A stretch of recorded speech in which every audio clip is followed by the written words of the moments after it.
Kailangan mo ba ng COVID-19 vaccine certificate o kaya naman hindi mo ma-access sa eGov.ph ang VaxCert.ph? O kulang-kulang ang info na nakalagay sa vaccine history mo? Ano ba ang dapat gawin? Panoorin ang video na ito hanggang dulo for you to know. Para lang po ito sa mga nabakunahan dito sa Pilipinas. Dahil may problema po ngayon ang VaxCert.ph website, heto ang dalawang paraan ng pagkuha ng COVID-19 vaccine certificate ngayong 2025 habang inaayos pa ang VaxCert.ph website. Una, gumawa ng account sa eGov.ph app at i-verify ito para ma-access ang iyong VaxCert.ph. Ito ang nire-recommend ng mga LGU ngayon if need natin ang COVID-19 Vax Certificate. Para malaman kung paano mag-register sa eGov.ph app, panoorin lang ang nai-upload kong video about dyan.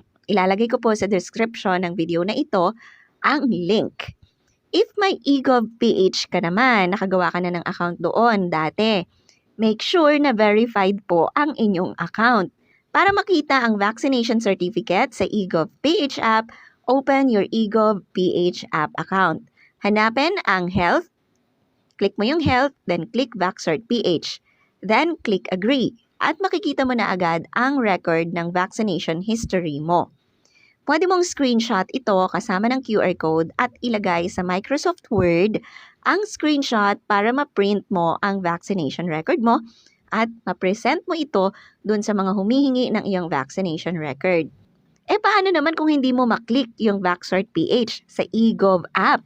O kaya may kulang na dose, or mali ang date, or kulang ang ibang info na nakalagay sa VaxCert.ph. Diyan papasok ang pangalawang paraan ng pagkuha ng vaccination certificate.